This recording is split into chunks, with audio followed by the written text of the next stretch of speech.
On today's show, we welcome back to the program Darko Product Marketing Manager Daniel Spreadbury to talk about the major release of Dorico 2 and Dorico Elements. We talk in depth about the exciting new features and also spend a little time talking to Daniel about his musical tastes.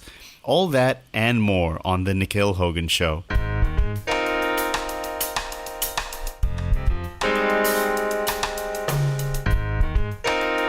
Hello everybody and welcome back to the Nikhil Hogan Show. I'm delighted to have my first returning guest for the show. Product Marketing Manager for Darko, Daniel Spreadbury, returns to the show to talk about Darko's recent major release, Darko Pro 2 and Darko Elements 2. Daniel, welcome back to the show. Thanks very much for having me, Nikhil. It's great to be back. We were talking before the show. It's not really that long ago that I had you come on, and we were talking about, I think, Darko 1.2 recently with the queuing features and that. And I turned my head, and you guys come up with this major release, Darko Pro 2 and Elements. So it's quite amazing. I'm so excited to talk about this major product. Congratulations, by the way. Thank you very much. It's certainly been a very, very, very busy and quite intense period of development. And so, yeah, we're super happy to have it out there and to kind of, deliver the next set of things that we think musicians will need. Now, the timing is important, right? Because you mentioned in the post announcing this that a summer release before school start or spring and summer, that kind of thing. So the timing is it to help target that education market? Absolutely, yeah. I mean, I think obviously we love professional users who use Dorico, for producing their compositions and arrangements and so on. But probably the majority of the people who are using notation software are involved in education in one way or another, whether they're instructors or students. And so yeah, it was always kind of the plan that we would have a release around sort of the end of the academic year, so that as administrators and teachers are starting to think about the coming academic year, that they would have the possibility of thinking, hey, what should we spend all of the money we have in our music budget, which is always never enough, but what might we spend it on next year? And hopefully to give them at least the opportunity to think about spending it on Dorico. So yeah, and I think especially with the introduction of the Elements version yesterday, that's really all about having something that is suitable for students to use, particularly for general education, for example, in the US, where maybe composition is not such a big thing as it is over here in the UK and in Europe. And so to have something that is at a very inexpensive price point, but still has a lot of the essential power of Dorico, so that younger composers who are just kind of beginning to make their way have a really good, inexpensive option that still has all of that great high quality stuff that Dorico Pro has. Let me just read a couple of the features. There's some really major features. You've added video to Dorico now, the ability to process video and to compose along with video now. How big a jump is Darko Pro from 1.2, which we talked about a couple of months ago? How big is this major, to put this release into perspective, how big really is this release? I think in terms of like the number of big features we've squeezed into, it's probably our biggest ever release, which is kind of crazy given that it's actually probably had the shortest time, really. I mean, between 1.0 and 1.1, that was like 7 months, more or less. We did a few smaller updates on the way. 1.030, I think, was in February, and then it was end of June for 1.1, and then it was December for 1.2. And then we did a 1.2.10 around the end of February. But then we didn't really have the whole team working on Dorico 2 until the end of February. Some people were, but others weren't. So we've actually managed to get, video in particular, which required a lot of collaboration with our colleagues in Hamburg in the main sort of Steinberg HQ. That was really like, are we going to get this done or not? And amazingly, it came together incredibly quickly, which was very fortunate because we didn't have any time for it not to. There's some amazing features. The video, the markers, time code, time signatures, more development in that area, system track, automation, Divisi, Ossias, changing the number of stabs, rhythmic slashes, bar repeats. Wow, it's just a lot of amazing things. And I think one thing that people really are excited about is the addition of Note Performer now to Darko. Yes. Now, that was always happening behind the scenes, working with Wallander. Yep. So I've known Arnie for a long time. It was, when we were back in the old Sibelius days, it was, it was us who he was working with originally to get the first version of Note Performer working with Sibelius. So I've been keeping closely in touch with Arnie for a long time. And yeah, he was very keen on getting Note Performer working with Dorico right from the beginning, but it really required a bunch of work on our side. I mean, I don't in any way wish to suggest that we did the majority of the work on getting Note Performer working, because we didn't.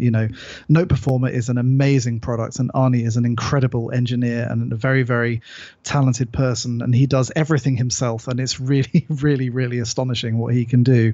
But we did have to do a bunch of stuff on our side to make it possible for him to kind of hook up to Dorico. And so, yeah, that was mostly Paul on our side working with Arnie at Wallander. And yeah, it was a really, really, really wonderful that we were able not only to kind of get that into this release as well, which, even I think as late as January, we weren't really sure that was going to happen, but for then Arnie to be able to actually get his release done for the same time so that actually they could be announced on the same day was incredibly exciting. And yeah, it certainly added a whole other level of excitement to what was already a pretty loaded release. But because, of course, Note Performer is so beloved by Sibelius users in particular, because, of course, they're the ones who've been able to use it for the past several years. And, Finale users have had to sit on the sidelines and not use it. And, of course, Dorico users for the last 18 months haven't been able to use it. So I think that Note Performer is actually one of those things that keeps people with Sibelius, and so now having the option of using it with Dorico and with Finale, I think is going to be very helpful to us in the long term. Yeah, we're very excited to work with Arnie nobody about expected that it was going to come so quickly, because I think before you were saying, we're working with him and we'll see what happens. No, fingers crossed, and then boom, it's here. It's, yeah. Well, we like boom. Boom is fun. Boom, it just happened. And somebody said something interesting on the forums. He was saying, well, with regard to Note Performer, there's a lot of artificial intelligence as it works with the playback. But somebody was saying that about Dorico as well. It's like as if it's a thinking and breathing software where it feels like AI is in the software helping you while you're composing. Yeah, we definitely, we talk a bit about it. We say it's like artificial intelligence because it's not. Of course, these days, artificial intelligence, particularly in the startup world and so on, can be made to mean anything. Everybody says their product has artificial intelligence. I think Arnie stuff, it really does, because it's been trained with a whole load of music from the classical repertoire and the romantic repertoire and so on, so that it understands the patterns and the idioms that you're likely to see and then knows how to respond to that in terms of phrasing. With Dorico, it's a little different in as much as we have built, as I probably spoke about when we spoke before on the last episode, it's all these little interlocking engines that all have one job to do, and there's like 150 of them or something, and it's really about, I suppose maybe it's less like artificial intelligence and more like a really, really elaborate watch, like a Swiss watch, these tiny, tiny moving parts that all have to work together perfectly in order to produce, a harmonious result. And like a mechanism of a Swiss watch, I think Dorico is kind of honed in that way, so that all of these little components work together in precisely the right way in order to produce a result that really looks great. And like you say, hopefully feels like you have an assistant working by your side while you're working on your composition. That's definitely something we want our users to feel, that they can trust in what the software does, and that what the software does is actually aiding them rather than ever getting in their way. Now, you mentioned it in the release, the press release. Although we always try to add features with as broad appeal as possible, we have paid particular attention to two groups of people. People working in music for media such as film, TV, and games, and people working in genres such as rock, pop, and jazz. So with this release, what do you think are the main things that are going to really excite people of these groups? Yeah, so I think you've drawn a bit of attention to them already. Certainly for the music for media types, I've spent a lot of time talking to people working in film and TV and games and advertising and other sort of commercial music endeavors where deadlines are very tight. money is very tight. Everything has to be done on a shoestring. They need to mix live performance. They need to mix virtual instrument performance. And so really what our goal is with Dorico, and we sort of take little steps and some big steps in this version towards kind of hopefully producing a tool that is ideal for them, is to really add features that enable them to do those jobs more quickly. And again, we're always very conscious that we're trying to basically, for most of these people, they're already professionals. So they're already using Sibelius or Finale or maybe both. And so what we want to do is really give them new sets of tools that enable them to get the results they need in a way that they can rely on, but do it more quickly than they can do with their current program. So that's why, for example, with the video features that we've added, rather than just like say Sibelius does. I mean, obviously Finale doesn't have a video feature anymore directly. You use Rewire to kind of sync it up to your sequencer, which has definitely some advantages, but also some disadvantages, because of course then you've got to be running two programs and you have all of the complications of keeping the timeline in sync between your Finale project and your project and your sequencer or your Rewire host. So that can be an issue. And with Sibelius, that the sync that was put in, golly, a long time ago, back in Sibelius 4, so we're talking like 2005 now, is essentially kind of unchanged since then. There's not really any actual sync in Sibelius. It basically just kind of, the video just starts when playback starts, and it can drift out of time and so on. One of the real advantages we've got with being able to leverage all of the amazing technology that's in Cubase and Nuendo is that we can make the video sync absolutely rock solid. It's very high performance. It's linked to the audio engine. You get a fader in the mixer for the video soundtrack, which gives you a lot of control over how it sounds. You can even, if you can go crazy and do things like stick insert effects on the video soundtrack and include the video soundtrack in the audio that you bounce out of Dorico if you want to, because it's all integrated into the audio engine. So it was all about having something high performance, something that was suitable for the sort of common formats. And, again, we spend a bit of time reaching out to composers and people working in the field to say, hey, what video formats do you see? What frame rates do you see? Obviously, we were to some extent limited by the formats that the Cubase and Nuendo video engine can handle.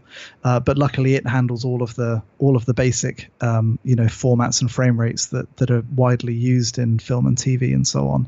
So we were able to really kind of build that in very tightly. And, it's really then about how do you leverage the unique things that Dorico can do in terms of having multiple flows inside the same project. So you can actually have several cues inside the same project, all with the same video attached, and then have the same video, for example, playing back from 2 minutes and 5 seconds and 13 frames at the beginning of this flow, and then 4 minutes and 7 seconds and 10 frames at the beginning of this flow, and be able to actually work on multiple cues inside the same project, and then to provide really not only the markers and the time code and all the time code formats, including correct handling of the drop formats that are used in US broadcast video, but also really cool, the fine tempo window, which actually allows you to do what the old school composers used to do with their click books, that they would sit there and they would kind of look them up. Okay, I've got so I want it to be around 120 beats per minute, but I need a cue after 15 seconds. And then you'd go and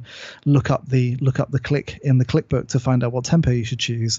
And so to be able to have a tool that does that directly built into Dorico as well, it's all about trying to give those people tools that actually save them time and make the composition process, because we always want to make it possible to actually develop your compositional idea inside Dorico.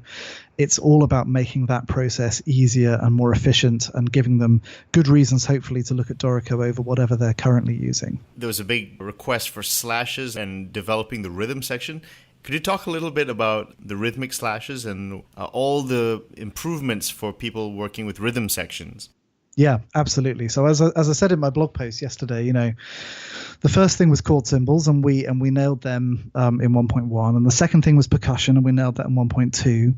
And so it's like, yeah, okay, I can nearly do my rhythm section charts in Dorico now, but not quite, because I don't have slashes. You could sort of fake up slashes in a fairly kind of low rent way by changing note head styles and removing stems and so on, but it was all a bit of a kludge, and it didn't work satisfactorily, particularly if you were doing things like transposing parts like saxes in E flat and so on. All the slashes would move all over the place between the score and the parts. It was really not good.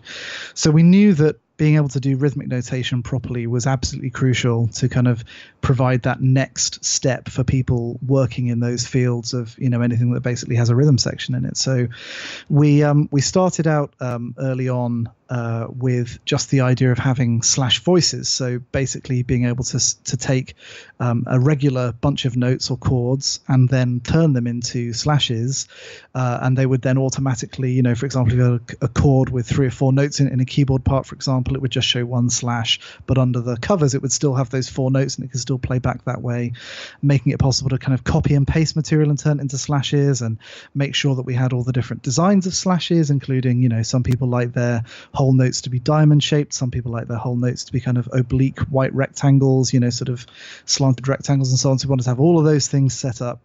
And then once we'd kind of got that working, we then decided that what we really needed was a really, like a tool that would make, for example, producing a lead sheet or a bass part or something where you maybe need 1 bar to kind of show what the riff is, and then just a whole bunch of slashes and chords, how you would actually put that together.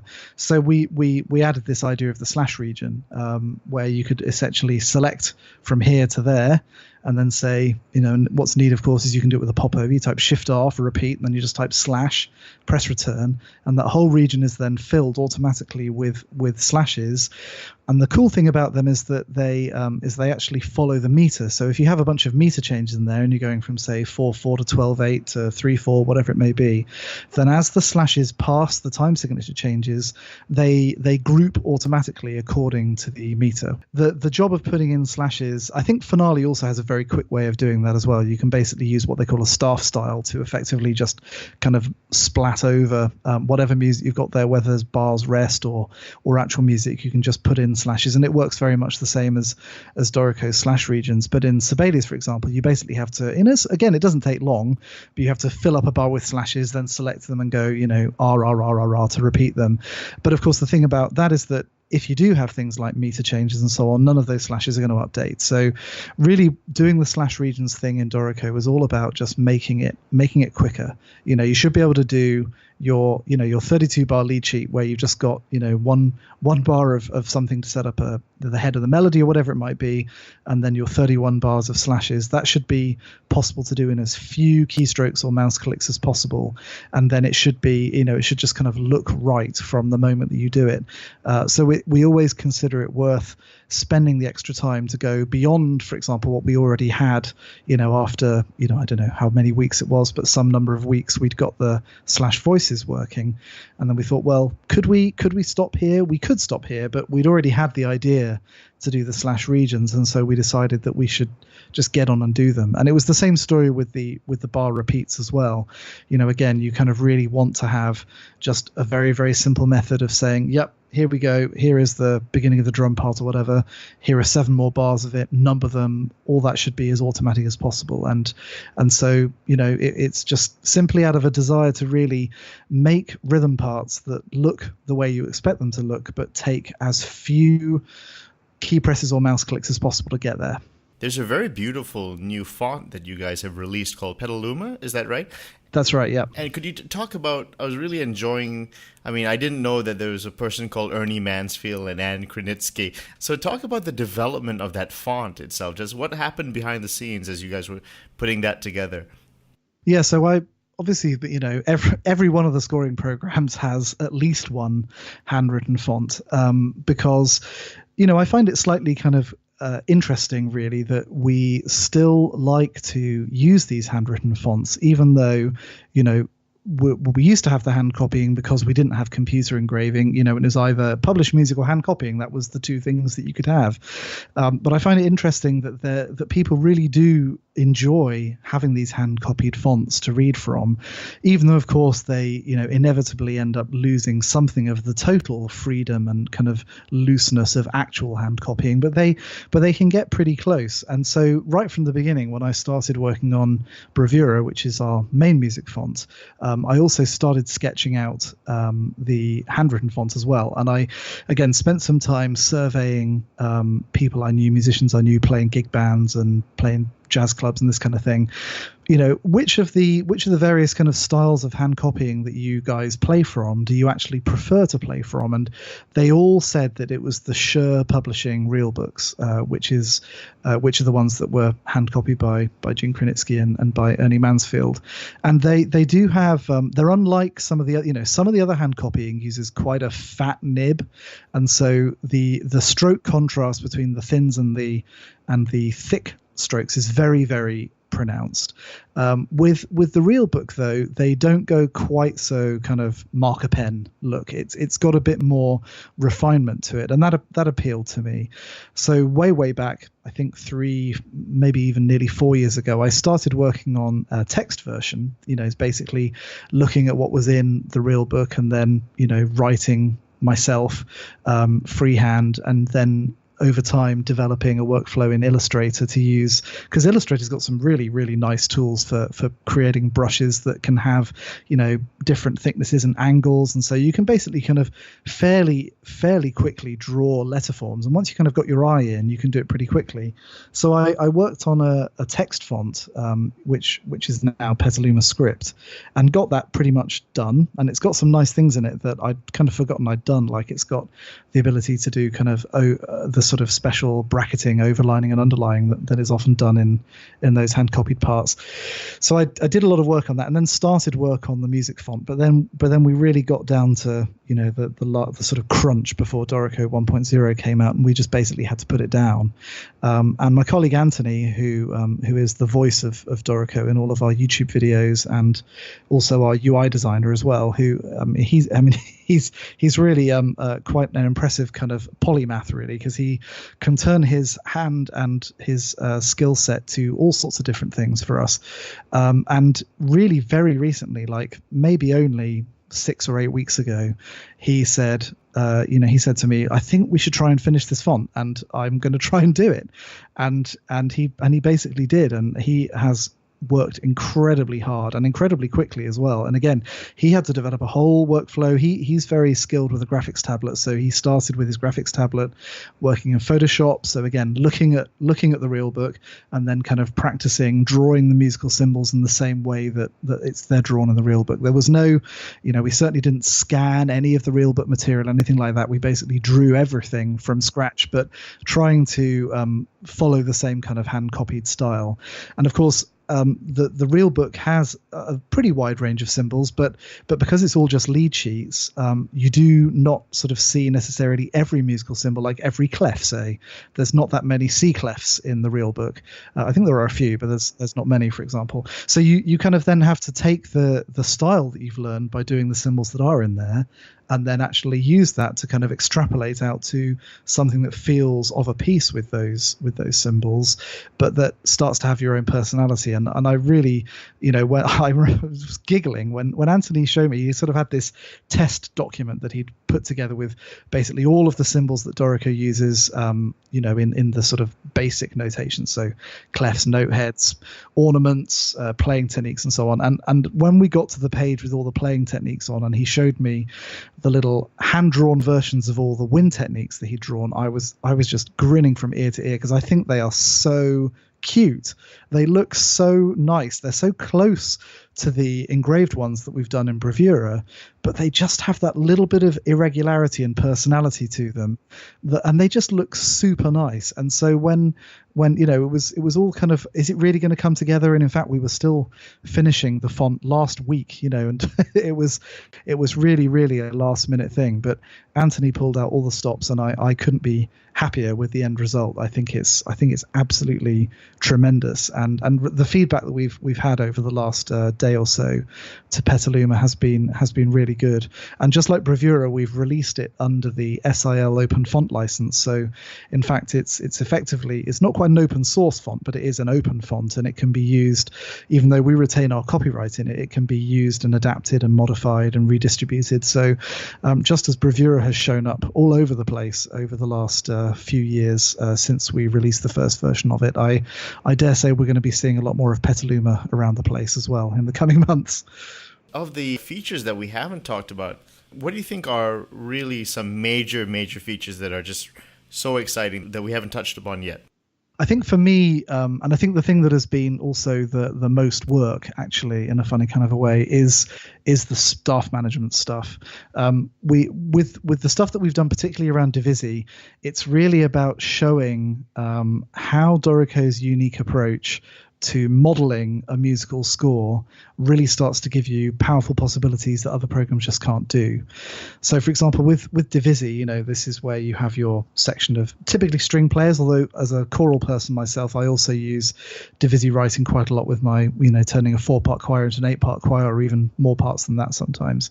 But typically it's, when you think of Divisi, you really think of string writing, and you think of, that wonderful lush sound of Vaughan Williams, or you think of Strauss, or you think of Stravinsky, and how, by dividing the string section into, and particularly the violins, into many sort of soloists and subsections, that you can really deliver an amazing array of colors and so on. And that's actually always been really, really difficult to manage in scoring software, because as I've probably said when I was on the show last time, one of the things that is quite concrete about, say, Finale and Sibelius is that once you have a stave for an instrument, it's got to be there the whole time. So if at some point in, the Dance of the Maidens and the Rite of Spring, you need 8 staves for your violin 1, those 8 staves have got to be there the whole time. But what if actually only some of the time you need 4 staves, or sometimes you need 2 staves, or now maybe you actually need 15 staves, because you've got to have the 8 staves that are labeled the right way for those 8 divisions, and the 4 staves that are labeled for that division, and then the 2 staves that are labeled for that division, and the main stave that only appears when they're playing unison. And that just becomes an absolute impossibility, or at least it becomes highly impractical to manage that. And also it means that, if you're actually composing, how on earth are you supposed to plan in advance? I've decided now I need an extra 2 divisions, but that means that those previous 2 divisions I've got, they've got to be called something else now. So really what I have to now do is go all the way back to the start of the score, add these extra staves, change the labels, now go through hiding or optimizing the staves that I don't need. I mean, it basically turns the sort of the job of writing for a divided string section into an unbelievable chore. And what we've done with the Divisi features in Dorico is basically say, do you know what? You just say how many divisions you want, and Dorico will take care of the rest of it. So you can say, okay, I want 6 soloists and 3 subsections. I want 10 soloists. I just want 2 subsections, whatever it might be. And Dorico will automatically create the staves only for the passage where that Divisi is needed. So you literally start just with your regular violin 1 section player, and then you tell it to divide, and you tell it how many divisions you want, and it just does that. And the thing that I like best about it is that you don't have to plan ahead at all, because those divisions don't have to occur at system breaks, so basically at sort of line endings. Now, of course, in a published score, that's exactly where they do happen. And if you look at how an editor, obviously you don't typically see halfway through a system in the Rite of Spring, 3 extra staves don't pop up. Those staves are there for the whole system. And the editor will have carefully planned that, and maybe there's 1 or 2 bars of unison either at the beginning of the system or the end of the system where the same music is on all of those staves, and then it's marked, okay, now you're Div A6 or whatever it might be. And that requires a great deal of editorial work and planning and so on. Well, Dorico just does that automatically. So if you have a Divisi and the way that the score happens to be formatted, it ends up falling 3 bars into a system, then it will automatically put that unison music in all of the staves prior to the division, and then you can write freely after the division. It's things like that that really no other program can do, because they don't have the same approach to thinking about basically generating the staves based on the musical material, rather than the staves always existing and then having musical material put into them, and then those staves have to be manually managed and hidden and shown. And it's another example of this sort of, as I say, this architecture that we've designed about the way the program models a musical score that we're really going to be able to carry on building on in future versions. And I think Divisi is our strongest sign yet that there isn't any score layout task that we basically don't feel we can improve or automate or make a lot easier.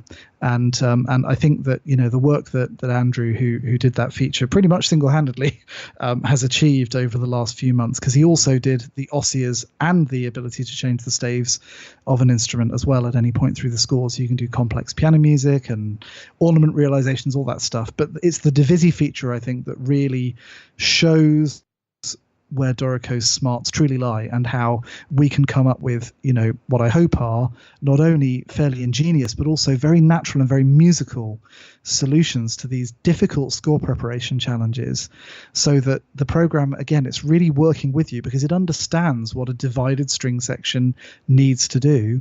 And so it just puts the tools directly in your hands to say, cool, divide the strings whichever way you like, and I'll take care of the rest. Oh, what a time to be alive.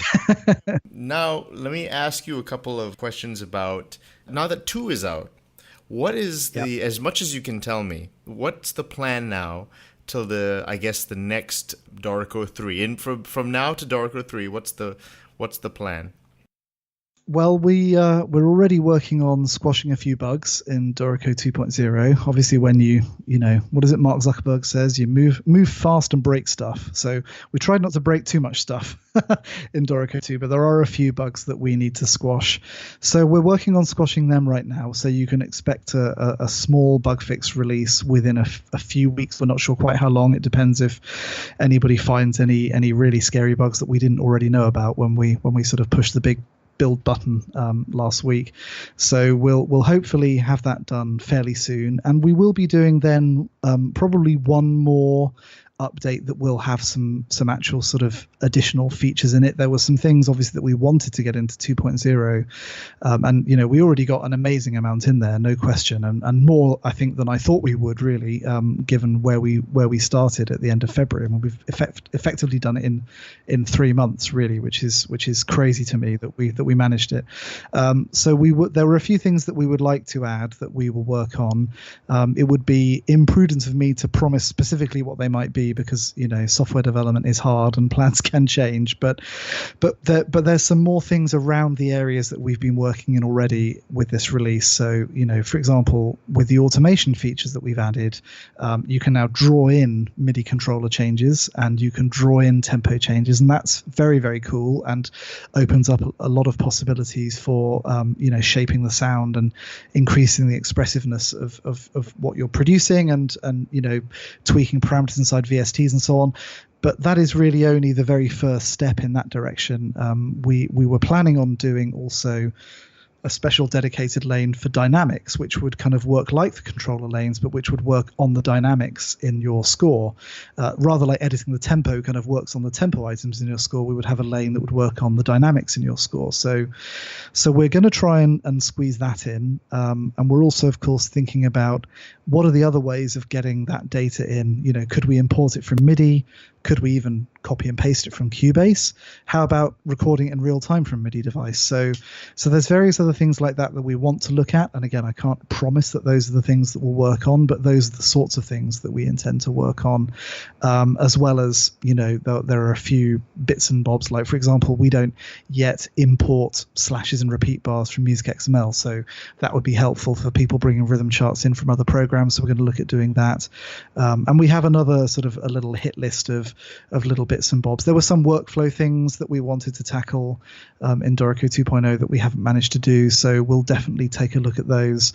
But what we don't want to do, I think, this time is now spend another year, for example, delivering a whole bunch of incremental updates. We have some big plans, and so what we want to do is try and get our limited development time kind of onto those big plans as early as we can, that we can, really deliver more very significant improvements. But at the same time, we do recognize there are still, little missing bits here and there that people are waiting for us to fill in.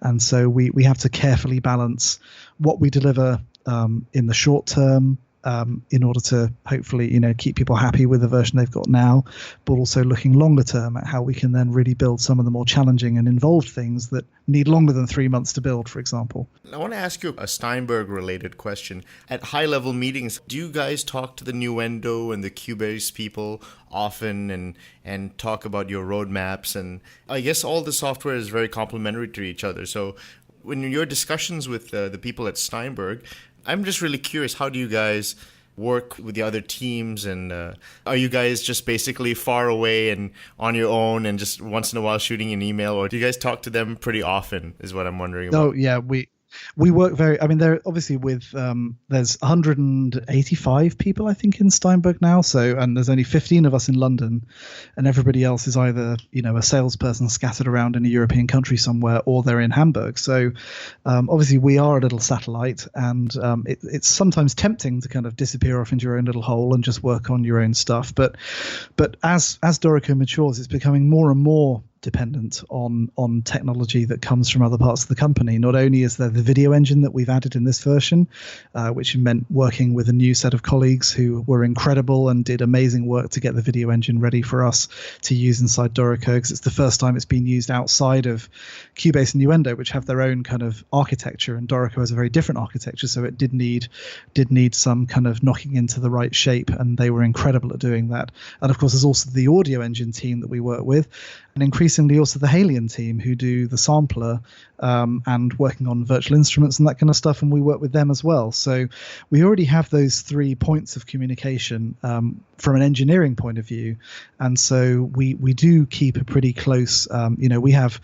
I mean, Paul, who's our main playback developer, he'll be on the phone daily with Ulf, who manages the audio engine team, when we're kind of in the thick of things. And so we do work very closely, and we have weekly video conferences, and I travel out to Hamburg quite a lot. The engineers tend not to travel out quite so much, but I go over to do, meetings with my colleagues in other departments, and particularly in the run up to this release, obviously there's a lot of different things that had to be lined up. There was, a whole new website to do. We had to meet with all of our colleagues from Yamaha, from the US, from Japan, from other places, to make sure that all of the plans for how they were going to launch the product were all in sort of lined up and everything. So it's pretty collaborative, I would say. I think that it's collaborative where it needs to be, and they also know, I think the management at Steinberg, who obviously take a very close interest in what we're doing, and I talk to them a lot about what we're doing, and Ben, who leads the whole team, also, and he was in Hamburg today, for example, with the senior management of the company. So we spend a lot of time with them, but they don't micromanage the roadmap. They recognize that when they asked us to build this product, we're the ones who know the customers best. We're the ones who obviously have the experience of building software like this in the past. They trust us to build the relationship with the customers. They trust us to decide what it is that's going to be best in terms of delivering, the right kinds of features that are going to appeal to the customers that we want to appeal to. And they really put an amazing amount of faith and trust in us to let us kind of figure out what we want to do. And obviously when it involves other teams inside Steinberg in Hamburg and elsewhere, then obviously that requires a great deal of coordination. But the organization as a whole has been incredibly supportive of what we're doing, and I feel like we're really kind of bedded in as a proper team that's sort of part of the furniture now. And I'm looking forward to further collaboration with them as we look to develop features that bring the products ever closer together. And that's kind of a longer term goal, of course, and it then does involve, when we really want to do something, for example, that actually affects Cubase directly, then of course we have to align Cubase's roadmap with our roadmap, and that then becomes even more complicated than just using a shared bit of technology. But that's definitely the way that we're thinking as we look into the longer term future of the product. Now I want to ask you a couple of non-Dorico related questions just for fun. And I know that you're a singer, and I tried to get you on yesterday, but you ran off for a choir rehearsal. So yes, I did. So I want to ask Daniel Spreadbury, who's your top 3 favorite classical composers? Go. Oh my goodness, top 3. Oh, blimey, Brahms. Okay, why Brahms? Why? I don't know. I've always thought that Brahms is kind of people sort of think he's a bit uptight. But I find that within the precision of Brahms's writing, and he loved counterpoint. Of course, he was very into Bach and everything else. There's a real beating, passionate heart, and I love Brahms. I love Brahms 3. The German Requiem is one of my favorite pieces, one that I was lucky enough to conduct when I was much younger and would be too terrified to do now, but I did it when I was in my early 20s. And those pieces just, they really kind of get me in the gut and in the heart. And I find Brahms really, really powerful and lyrical as well, which I love. So Brahms, that's one. Okay, 2 more. Duruflé, I think, as a singer, the Duruflé Requiem is depends on the day of the week you ask me, but the Duruflé Requiem is probably the most profound and beautiful requiem setting. I think that there is. What's that again? Duruflé. Maurice Duruflé is a French 20th century composer. I don't know who that is. Oh my goodness. Yeah, he's an organist in Paris, very, very inspired by the music of plainsong, which is also very important to me personally as a singer, as church musician. I've sung a lot of plainsong. When I was a lay clerk at Ely, we did plainsong office hymns every day, one of the few cathedral choirs in the UK that still does that as part of their daily worship. And the Duruflé Requiem is another piece that I first came across as a student, and it has an incredible Kyrie. As a tenor, the Kyrie is my favorite bit to sing, all very much interwoven plainsong lines, beautiful versions, several different orchestrations available, all very beautiful. And it has the In Paradisum that ends the Duruflé Requiem as it sort of floats off into heaven at the end, has the most wonderfully enigmatic sort of suspended chord at the end that sort of just drifts off into eternity. And I'm actually getting chills actually just remembering the last chord of the In Paradisum. It is absolutely sublime. Great. I'm going to definitely check it out now. All right. And one more person. Oh my goodness.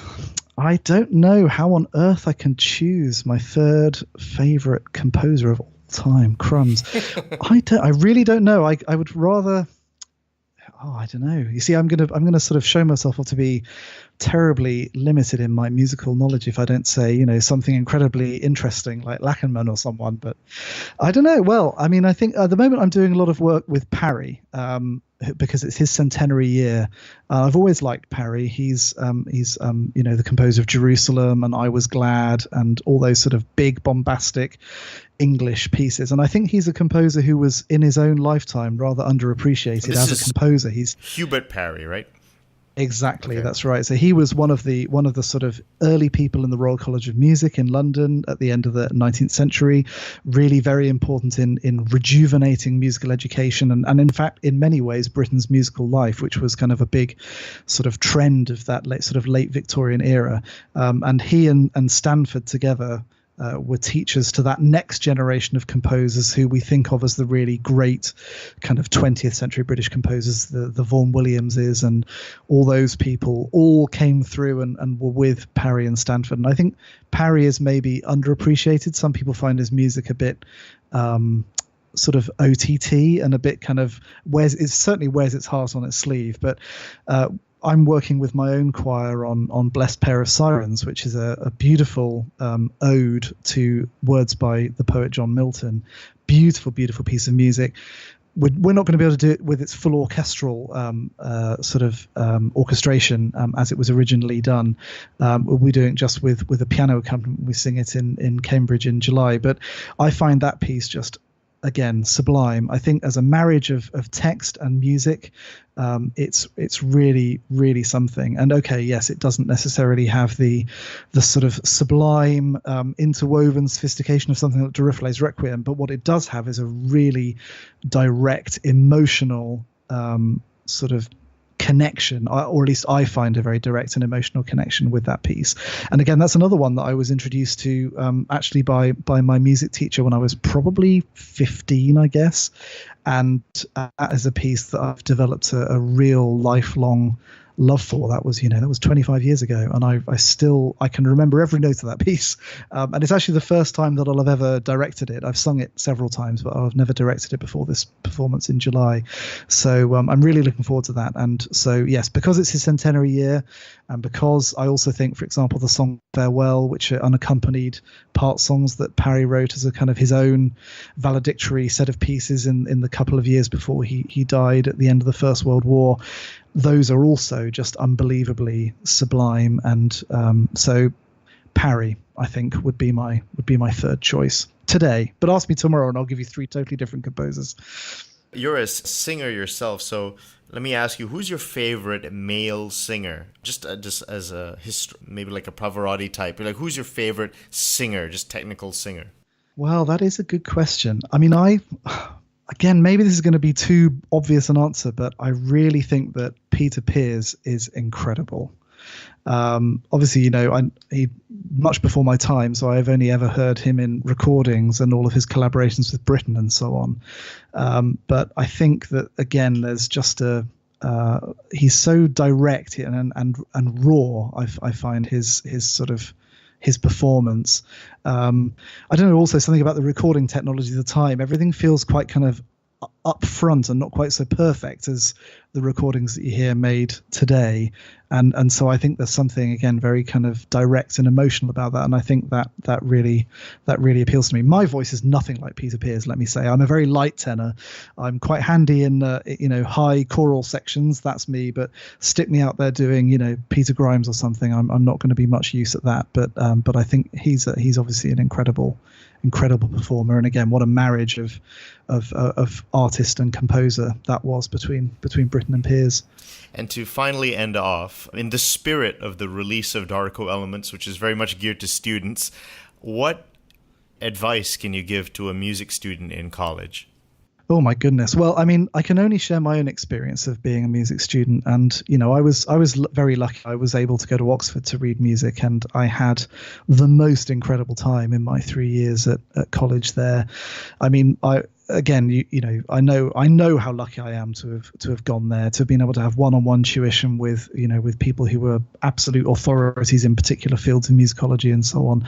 But I think the thing that I remember more about Oxford, apart from being, I do remember a few of the particular grillings I got from my tutor for an essay that he felt maybe was a bit too close to whichever book I'd read that week rather than my own thinking on the subject. And sometimes, when I would turn up with my scrawled, because I was a student long enough ago that we didn't have Sibelius, so it was on the Acorn, but I didn't have an Acorn, so I was doing all of my composition work every week by hand, and I would turn up with my chicken scratch, and he would sit at the piano and he would smoke these filterless cigarettes. I didn't realize until my second year at college, when I went to have tuition with another tutor, that my tutor's office was brown and all the other offices in the campus were sort of light cream, and it turned out to be because he'd been smoking these French cigarettes with no filters for years. And so he would sit there with a cigarette hanging out of his mouth, sitting at the piano, and he was a very, very wonderful musician, but he was quite he was very firm with the piano, shall we say, and he'd sit there with a cigarette in his mouth, occasionally flicking it to the ashtray that he got at the left hand, down below the low notes on the piano, and just he'd go, no, no. So I remember that most of all, and the fact that he didn't call me by my first name until I graduated. It was very old fashioned, but I think the experience that I really treasure about being able to study music in Oxford is just that when you're around a bunch of other musicians who are just as into all this stuff as you are, is that the opportunities that you get to perform and to just try stuff, and normally to somehow kind of put it off to a really quite high level, those opportunities, unless you're lucky enough to go into performing as a profession, which I didn't. I mean, I sort of did, in as much as I became a singer in a cathedral choir for a few years after I graduated, and then sort of moved into working at Sibelius and all the rest of it, and sort of here I am today, etc. But that whole experience of being in a city full of music, and basically every single night I could be at a different rehearsal, I could start my own ensemble, I could get together just a group of people to try performing some piece, maybe a new piece that somebody else has written, maybe some close harmony stuff, maybe we'd get this crazy idea to book out the town hall and hire an orchestra and do some and to do that and to really experience all of those opportunities to perform music with people who are really, really kind of passionate and believing in music the same way you do. Because although of course there's so much wonderful amateur music making, and obviously I've done my best to lead choirs and to kind of keep that enthusiasm for music going in my life outside of my job over the last 20 years, but it's such an amazing experience. And I if I could go back, of course I'd need to have the energy of a 20-year-old or 21-year-old again, but if I could go back and do my college years again, it would be to do even more of that, to just experience as much as I can of the performing and of the musical life of a city.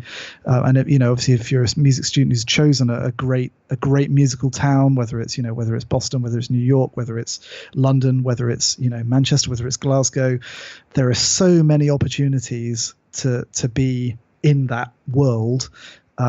Take every single one of them. Never say, I'll do it next week. When I finished my finals in 6th week of my last term of my last year, so I basically had 2 more weeks of term after I finished my finals and before I'd find out how I did and so on. I was in a different concert every single night for the last 2 weeks of my time in Oxford, and it was the perfect capper for my sort of time at college there. It was wonderful. The music making is what I will treasure most about my time at college for sure, and the friends of course as well, but really that's all tied up together, is all of that music making with like-minded people who are just brave enough to try anything, even if it's crazy. And yeah, I would say if you're a music student today, embrace every opportunity you have to perform, to experience new music, and to really kind of try everything basically. Daniel, thank you so much for coming on the show, and congratulations to you and the team for releasing Darko Pro 2 and Darko Elements 2 and everything that you guys have done. I know it must have been a tremendous amount of work, and I look forward to having you on again. Thanks for sharing everything, and I'll talk to you soon. Pleasure. Thanks very much for having me, and I'll see you again soon. Thank you so much for listening to my interview with Daniel Spreadbury. Those guys at Dorico just do tremendous work, and I hope they're really successful with their new releases. If you like the show, please take a moment to subscribe, rate, and review the show on iTunes. Thank you again, and I'll see you at the next show.